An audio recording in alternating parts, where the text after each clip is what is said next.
Je déclare dans le nom de Jésus que tout document, tous ceux dont les travaux, les documents, l'administration, tout domaine. Amen.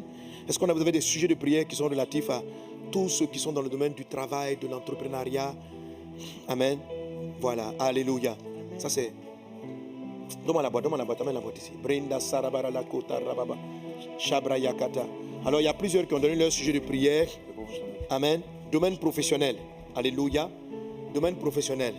Alors j'en ai connu beaucoup. Des chaises qui ont été envoûtées, des parfums qui ont été, des senteurs qui ont été placés dans des bureaux, des senteurs qui ont été donnés au chef de l'entreprise pour qu'il te déteste. Avant il t'appréciait, il appréciait la qualité de ton travail. Maintenant il s'est levé contre toi. Toutes sortes de choses par jalousie. Vous avez dans la parole de Dieu des tentatives de victimisation de cela comme Daniel. Lorsque le roi a prévu l'élever, le positionner, un groupe de personnes sont partis commencer à monter. Ça, c'est un envoûtement par sagesse. Mais Dieu a donné la victoire. Alors, qu'est-ce qu'ils ont fait? Ils ont aveuglé cette fois-ci le roi. Parce qu'il n'arrivait pas spirituellement à attaquer Daniel.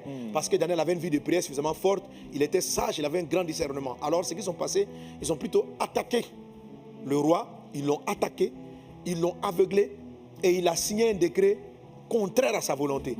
Donc ils l'ont envoûté comment? En le blaguant. Tu es le roi, tu es le seul ici qu'on doit vénérer. Donc donne-nous un mois seulement. Alors il n'a pas compris le piège et il a été séduit. Il a validé ce décret mensonger, ce décret. Et quand il s'est rendu compte qu'en fait les gens l'avaient fait, vous voyez, c'est le même qui est parti se mettre la nuit où Daniel était dans la fosse.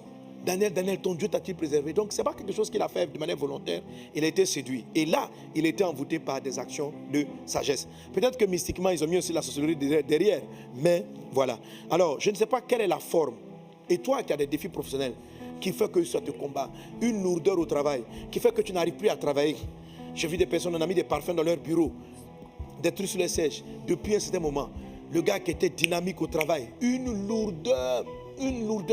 Et tu fais tellement d'erreurs. Je connais des soeurs, des filles qui ont été pratiquement renvoyées parce qu'elles ne faisaient que faire des erreurs. Quand elles rentraient dans le document, dans la documentation, même un de mes pasteurs, dans la documentation, il a fait plein d'erreurs.